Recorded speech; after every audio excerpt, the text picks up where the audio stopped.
పోటీ పరీక్షల అభ్యర్థులు ఎదుర్కొంటున్నటువంటి సమస్యల మీద ఇవాళ ప్రొఫెసర్ హరగోపాల్ గారితో పాటు నేను కూడా వెళ్ళి ఆ సమస్యలన్నింటినీ కమిషన్ చైర్మన్ శ్రీ మహేందర్ రెడ్డి గారి దృష్టికి తీసుకొని వెళ్ళినాం. మహేందర్ రెడ్డి గారు అన్ని విషయాలపైన మేము చెప్పిన మాట్లాడినవి చాలా సీరియస్గా విన్నారు.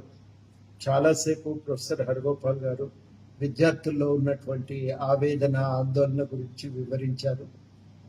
పోస్టులు మళ్ళీ వస్తాయో రావో అనే భయం ఒకవైపు, తర్వాతనేమో ఇప్పుడు ఉన్న పరిస్థితుల్లో తమ పరీక్ష రాయటానికి ఎదుర్కొంటున్న ఇబ్బందుల గురించి వివరించి మరి సమస్యలకు పరిష్కారం అడిగారు.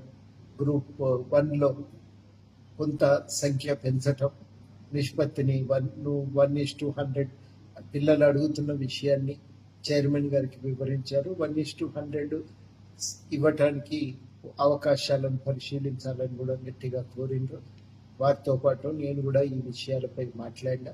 అట్లాగే డిఎస్సిను గ్రూప్ 2కు మధ్యన ఎక్కువ సమయం లేనందున డిఎస్సిని కొంత వాయిదా వేయాలనేటువంటి మాట కూడా వారికి చైర్మన్ గారికి వివరించడం జరిగింది.